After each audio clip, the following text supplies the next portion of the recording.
বিয়ে করা স্বামীর বিরুদ্ধে যৌতুকের মামলা দিতে পারে? মানে একটা মেয়ে কতটা অসহায় হইলে, কতটা ঠেকে গেলে এই কাজটা করতে পারে? আলোচিত মডেল সানাই মাহবুব স্বামীর বিরুদ্ধে যৌতুক ও দেহ ব্যবসার চেষ্টার অভিযোগে মামলা করেছেন। বুধবার ঢাকার মহানগর হাকিম মাহবুবুর রহমানের আদালতে আবু সালেহ মুসার নামে মামলাটি করেন সানাই মাহবুব। মামলায় তিনি অভিযোগ করেন 22 লাখ টাকা যৌতুকের দাবিতে তাকে শারীরিক ও মানসিক নির্যাতনের পাশাপাশি দেহ ব্যবসায় নামানোর চেষ্টাও করেন তার স্বামী।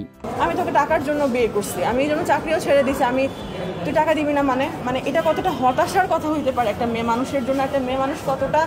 সানাইয়ের আইনজীবী মিঠুন সাহা জানান, বিয়ের পর থেকেই বিভিন্ন সময় নগদ অর্থ ও স্বর্ণালঙ্কার সহ যৌতুক দাবি করে আসছিলেন আবু সালেহ মুসা। বিয়ের সময় দেওয়া 15 ভরি স্বর্ণ ও আসবাবপত্রের পাশাপাশি সানাই নিজের জমানো 15 লাখ টাকা ও বাবার দেওয়া 7 লাখ, মোট 19 লাখ টাকাও স্বামীকে দেন। কিন্তু সেই অর্থ নষ্ট করে ফেলেন মুসা। এরপর আরও 22 লাখ টাকা দাবি করলে তা দিতে অস্বীকৃতি জানান সানাই।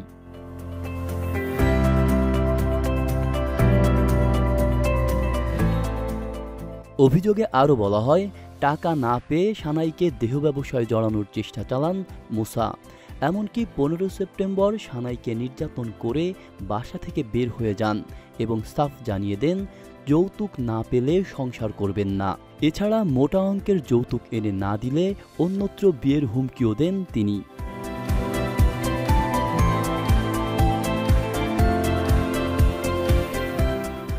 পারিবারিকভাবে বিষয়টি সমাধানের বহু চেষ্টা করা হলেও ব্যর্থ হন সানাই। সর্বশেষ 7 ও 22 জুলাই লিগ্যাল নোটিশ পাঠান তিনি। প্রথম নোটিশের জবাবে মুসা অপমানজনক বক্তব্য দেন এবং দ্বিতীয় নোটিশ গ্রহণ না করার ঘোষণা দেন। এরপর 31 জুলাই সানাইয়ের বাসায় এসে আবারও 22 লাখ টাকা দাবি করে সংসার না করার হুমকি দেন তিনি। সিনেমার মাধ্যমে শোবিজে পা রাখেন সানাই মাহবুব, তবে বড় পর্দায় তেমন সাফল্য না পেয়ে ছোট পর্দায় কাজ করছিলেন তিনি। এরপর ব্যক্তিগত জীবনের এই আলোচিত ঘটনায় আবারও আলোচনায় এলেন তিনি। আব্দুল্লাহ রাফসান জনি, ঢাকা প্রকাশ।